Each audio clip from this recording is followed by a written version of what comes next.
If Eric Tulsky was his age and looked like Kyle Dubas, he would be in the. You know what I'm saying? Like, Well, no, Eric, he is but I will say this, and we talk about this all the time. The favorable media coverage that Carolina gets. I think Tulsky is that guy, but I think Tulsky's a lot smarter. oh, If you look at, I've he's an read absolute genius. I've read his But papers and stuff. He's incredibly smart. he's a genius, but the genius that didn't know that Mikko Rantanen didn't want to sign with your team, like that to me is still like such a huge blunder that does not get enough criticism. But I guess if Carolina ends up moving in the series, it doesn't really matter, right? So we'll have I to see. sneakily think now, like, Yeah. I know this sounds crazy.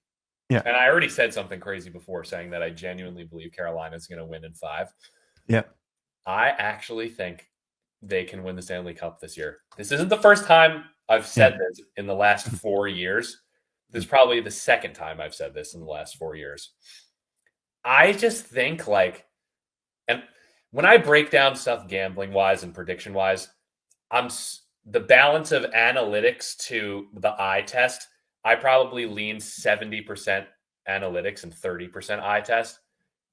And the Carolina Hurricanes, they're just, like I said, like if you look up any stat, like the whole team, they're just the best at all of them.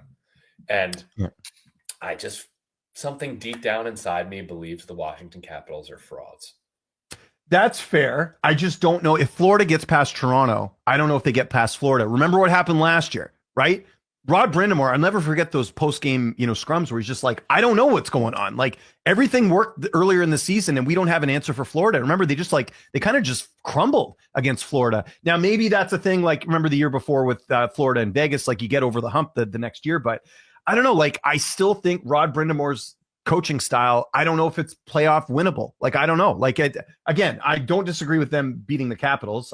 There's a lot of question marks with the Capitals, but I just wonder, can they get over that hump? Is this the year they can do it? And you know what I always come back to? Goaltending as well. Like, I don't know if Frederik Andersen's the answer. Maybe you don't need to be. We saw Aiden Hill win a couple years ago. I don't think Aiden Hill's anything special, but I don't know. And maybe it's just my bias against Carolina and how everyone thinks they're the greatest thing ever. But I don't know. I have some. If Carolina plays Florida, 100% I'm picking Florida. Yeah, that's going to be a banger. That one's going 7 no matter what, in my opinion. And it's just like, it's easy when you get into the deep rounds to pick against Carolina because of the lack of success they've had when they get to the Eastern Conference final level.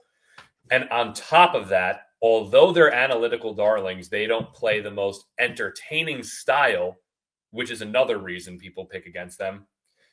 And you know this, and it's in all sports. Repeating is so hard. Like we saw it happen with the Lightning. Like if you're playing an extra 20 some odd games every year, it's like, oh wow, like your team made 3 deep runs in the playoffs in a row. Like you actually played almost a whole season more than some of these guys, And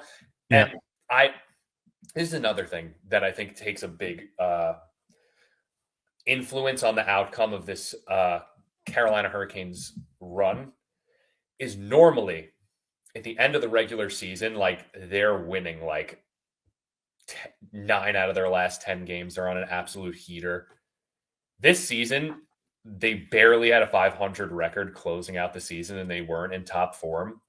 And my friend Eric Young always says the Carolina Hurricanes are all gas, no brakes. That's why they fall apart down the stretch. And this is the first year in the last 4 or 5 years where they haven't been coming down to game 82. And I'm like, oh my God, they're running away with the Metropolitan Division. They're levels. You see Svechnikov, he's perfectly coming into form right now, just thrown on the top line today.